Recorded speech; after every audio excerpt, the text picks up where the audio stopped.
Perjuangan Ahmad Dhani memperjuangkan hak ekonomi para pencipta lagu ternyata sempat membuatnya kena tegur petinggi Partai Gerindra.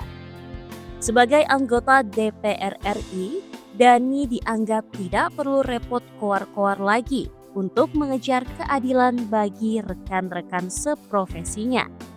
Namun, Ahmad Dhani punya alasan kuat di balik sikapnya yang dianggap terlalu berisik.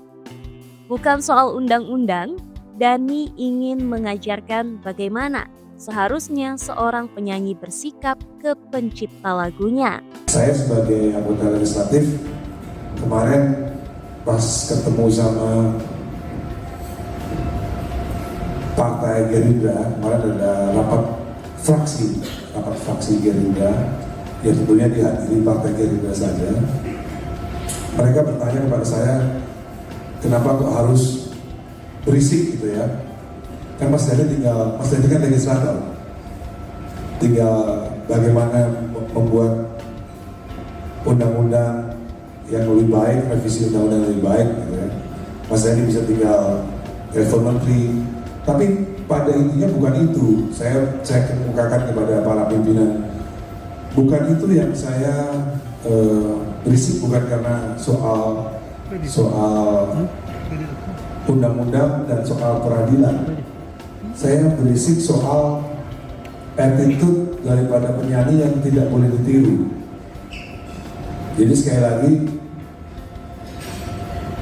dialektika antara pencipta lagu, antara penyanyi dan pencipta lagu itu dialektikanya harus benar dulu. Jadi saya berisik bukan karena saya DPR, bukan, tapi saya berisik karena saya adalah juga musisi, pengarang lagu, pencipta lagu, sekaligus saya juga performer. Jadi saya kadang-kadang berisik bukan mewakili pencipta lagu juga, karena saya performer. Dan jadwal Dewa 19 dengan jadwal Agnes Monica belum tentu menang Agnes Monica dengan jadwal Dewa 19. Jadi saya berisik, saya sebagai senior bisa dibilang itu. Saya nggak suka nih ada dialektika yang kurang benar atau adab yang kurang benar terhadap pencipta lagu. Dari kasus Agnes Mo juga, Ahmad Dhani berharap bisa memberikan pelajaran ke penyanyi-penyanyi muda agar tidak mencontoh perbuatan serupa.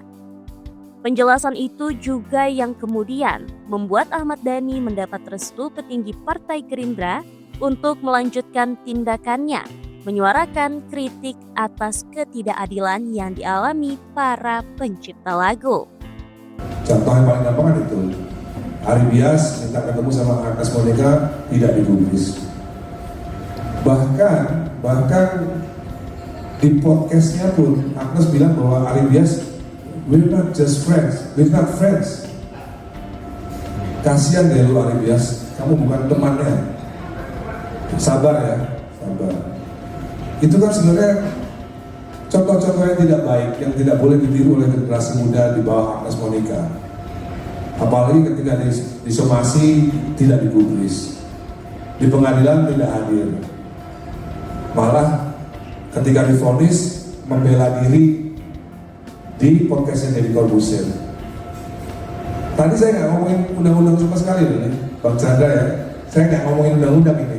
Saya nggak ngomongin undang-undang. Biar undang-undang yang ngomong yang lebih pintar aja lah.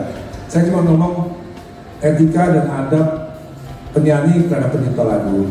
Saya sebagai pencipta lagu nggak terima pengarang lagu dibegitukan. Jadi saya jelaskan itu kepada pimpinan-pimpinan di Gerindra bahwa kita nggak bicara soal hukum. Etika tidak bisa diatur di undang-undang. Etika itu bisa dibuat oleh generasi pendahulu. Kenapa kita punya etika seperti ini? Karena kita diajarkan orang tua seperti itu. Jadi generasi muda musik Indonesia, penyanyi pencipta, kita sebagai senior harus ngajarin, harus ngasih contoh bagaimana adab antara pencipta ke penyanyi atau penyanyi ke pencipta itu harus sama-sama equal. Gak boleh ada yang merasa lebih top, gak boleh harus ada yang lebih tinggi derajatnya.